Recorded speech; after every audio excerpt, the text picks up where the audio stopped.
attending emergent sites and reaching at these locations by the staff.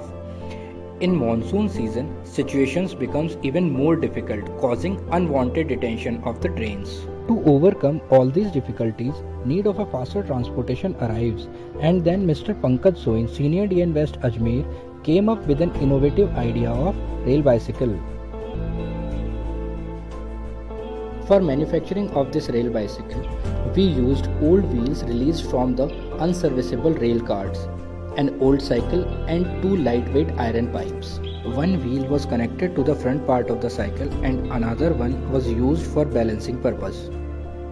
These parts were connected to the cycle with the help of nut bolt system, which makes it easy to assemble and dismantle.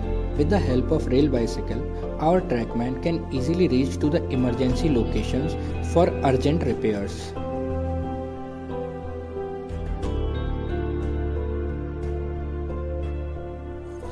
In monsoon seasons, just after a heavy rain, bridge approach locations and vulnerable locations can easily be inspected by the staff in a short time span ahead of any passenger train.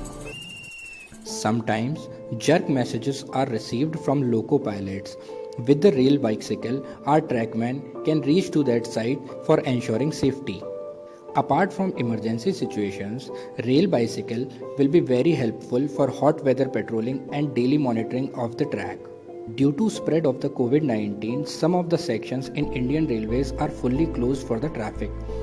In these sections, rail bicycle can be used for patrolling to ensure safety and security in the section. This is a lightweight structure which can easily be lifted by one person only.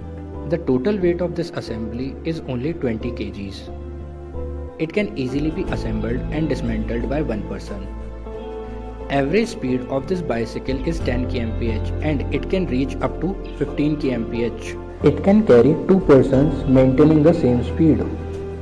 This rail bicycle can easily be manufactured in a PWI's workshop at very economical rates. The total cost of the rail bicycle is only Rs 5,000, including the cost of old cycle. Further, with some modifications, this structure can be used over different sections of Indian Railways, and this can be considered as a one step ahead from the conventional practices. At last, we would like to thank Mr. Pankaj